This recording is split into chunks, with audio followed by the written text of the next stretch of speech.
Stock and debtor system.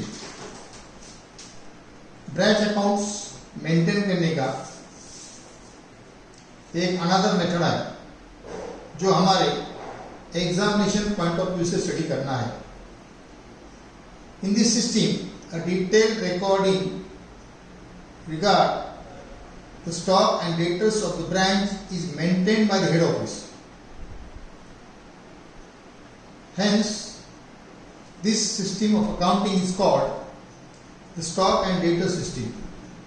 A number of other accounts are also open for recording branch transactions. A brief description of each of these accounts is given below. इस method में branch के stock और debtors के बारे में details record head office maintain करता है और बाकी भी कुछ अकाउंट्स बनाते हैं जिसमें ब्रांच स्टॉक ब्रांच अकाउंट्स में जितने भी डिटेल्स रिगार्डिंग गुड्स है वो रिकॉर्ड करते हैं, जैसे कि goods received by the branch, goods return bye the branch, goods sold by the branch, surplus और शॉर्टेजेस ऑफ स्टॉक। जैसे कि अगर ब्रांच का स्टॉक बढ़ता है तो ब्रांच के डेबिट में एंट्री होती है और ब्रांच का स्टॉक अगर कम होगा तो ब्रांच के क्रेडिट में एंट्री उसकी होगी। इस अकाउंट में इनवॉइस प्राइस से रिकॉर्डिंग किया जाता है। Another account is maintained by the branch head office, that is branch debtors account. All the transactions relating to branch debtors are recorded in this account. Transactions like credit sales, cash received from debtors, bills received, bills dishonored, bad debts, discounts, etc. are recorded in this account. यानी कि दूसरा जो account है उसमें हम branch debtors account बनाते हैं। Branch debtors account में क्या आता है? एक तो debit opening balance of debtors, second credit sales to debtors, और जिससे डेटर्स कम होते हैं जैसे कि cash received from debtors, discount allowed to debtors, bad debts return out and closing debtors. इस तरह से डेटर्स के क्रेडिट में एंट्री होती है। Another account is open, that is branch expenses account. Branch expenses paid by the branch or by head office are shown in this account. Bad debts, discount, etc. are also entered in this account. The branch expenses account is closed by transfer to branch adjustment account. Branch expenses account में तीन ही चीजें लिखते हैं, जैसे कि branch expenses paid by head office, branch expenses paid by branch, और bad debts and discount allowed to debtors। ये branch expenses के डेबिट में लिखते हैं और ये अकाउंट क्लोज करते हैं ब्रांच एडजस्टमेंट सेकंड पार्ट यानी ब्रांच P&L को ट्रांसफर करके। इसमें इससे ज्यादा कोई एंट्री होती नहीं। Another important account is branch adjustment account, जिसके दो पार्ट होते हैं। फर्स्ट पार्ट वो ब्रांच ट्रेडिंग का होता है और दूसरा part branch profit and loss का। इससे दोनों को कंबाइन ब्रांच एडजस्टमेंट अकाउंट कहते हैं। This account is prepare to find out gross profit and net profit at branch. The first part of account shows gross profit, whereas the second part shows net profit. All loading in goods sale, goods return, opening stock, closing stock, shortage of stock or surplus of stock are shown in the first part of this account. Branch expenses and shortages or surplus at cost is shown in second part of this account. जैसे कि first part जो branch adjustment account का होता है उसमें हम सभी loadings transfer करते हैं और जो नॉर्मल लॉस सबका ट्रेडिंग के अंदर जो लोडिंग होता है वो सब ब्रांच एडजस्टमेंट के फर्स्ट पार्ट में ट्रांसफर किया जाएगा।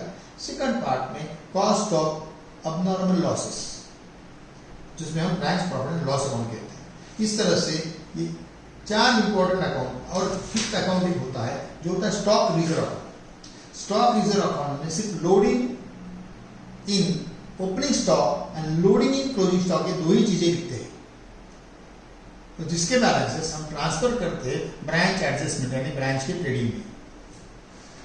अब इसकी जर्नल एंट्री देखेंगे। Recording journal entries for goods sold to branch at invoice price, branch stock account debit to goods sold to branch. यानी कि ब्रांच में स्टॉक बढ़ेगा और गुड्स सेल्ड को क्रेडिट किया जाएगा। Another, goods returned by the branch, vice versa. अभी जो एंट्री किया है उसके opposite, goods sold to branch account debit to branch stock account, क्यों ब्रांच का स्टॉक कम होगा। Credit sold by the branch debtors account debit to branch stock account, cash sales bank account debit to branch stock, cash collected by branch from branch debtors, bank account debit to branch debtors account. For goods returned by the branch debtors to the branch stock account debit to branch debtors account. For goods returned by the branch debtors direct to head office.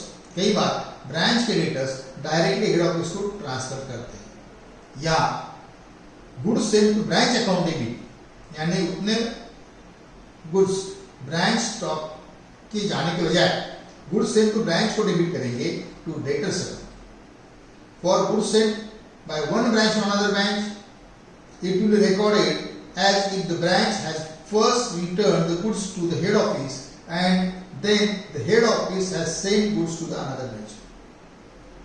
एक branch ने दूसरे branch को good transfer किए, जैसे कि Jalna branch ने Beed branch को good transfer किए, तो पहले जालना ब्रांच ने हेड ऑफिस गुड्स ट्रांसफर किए, इसकी एंट्री हेड ऑफिस करेगा, और हेड ऑफिस से बीड को हमने ट्रांसफर किया, इस तरह से एंट्री किया जाएगा। For bad debts and discounts branch expense account debit branch debtors account, expenses branch expenses account debit to bank, loading in opening and closing stock stock reserve को ट्रांसफर करते हैं। Adjustment for loading in opening stock उसकी entry होती है stock reserve account debit to branch adjustment. Closing stock की entry होती है branch adjustment account debit to stock reserve account.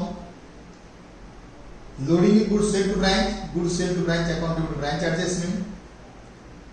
For transfer of branch expenses branch adjustment account debit to branch expenses account.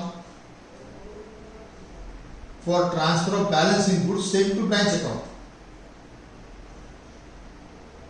goods sold to branch account debit to purchase account, यानी goods sold to branch account जो balancing figure से close करते हैं उसे balancing figure को to purchase account लिखते हैं।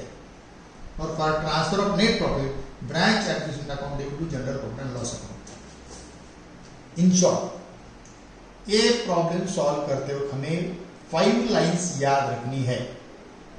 एक, कोई भी ट्रांजैक्शन से इफेक्ट 3 अकाउंट पर होता है क्या चेक करेंगे। उसमें 1 branch stock accounts, 2 branch debtors account, 3 branch expenses account. अगर ब्रांच का स्टॉक बढ़ता है तो स्टॉक ब्रांच स्टॉक के डेबिट में, ब्रांच स्टॉक कम होता है ब्रांच स्टॉक के क्रेडिट में। अगर डेटर्स बढ़ते हैं तो डेटर्स के डेबिट में, डेटर्स कम होते हैं तो डेटर्स के क्रेडिट में, एक्सपेंसेस बढ़ते हैं तो एक्सपेंसेस के डेबिट में। ये नंबर फर्स्ट। सेकंड, कोई भी लोडिंग अपोजिट में लिखते हैं और लोडिंग ब्रांच एडजस्टमेंट को ट्रांसफर करते हैं। Opening stock and closing stock के लोडिंग के बैलेंसेस हम स्टॉक रिजर्व अकाउंट में लिखते हैं, और स्टॉक रिजर्व अकाउंट को जो लोडिंग है वो ट्रांसफर करते ब्रांच एडजस्टमेंट्स।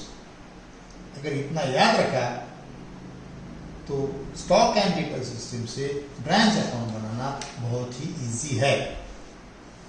इस तरह से अगर हम इंक्रीज करेंगे तो आखिरी के जो एंट्री थी आप मैंने बताए वो लोडिंग के यहां आपको देखने को मिलेंगे। 6 लाइन्स हमें याद रखना है। एक, स्टॉक बढ़ता है तो ब्रांच स्टॉक के डेबिट में, स्टॉक कम होता है तो ब्रांच स्टॉक के क्रेडिट में, डेटर्स बढ़ते हैं तो डेटर्स के डेबिट में, डेटर्स कम होते हैं तो डेटर्स के क्रेडिट में, एक्सपेंसेस बढ़ते हैं तो एक्सपेंसेस के डेबिट में। और लोडिंग अपोजिट में लिखते और लोडिंग ब्रांच एडजस्टमेंट को ट्रांसफर करते हैं। Okay, thank you.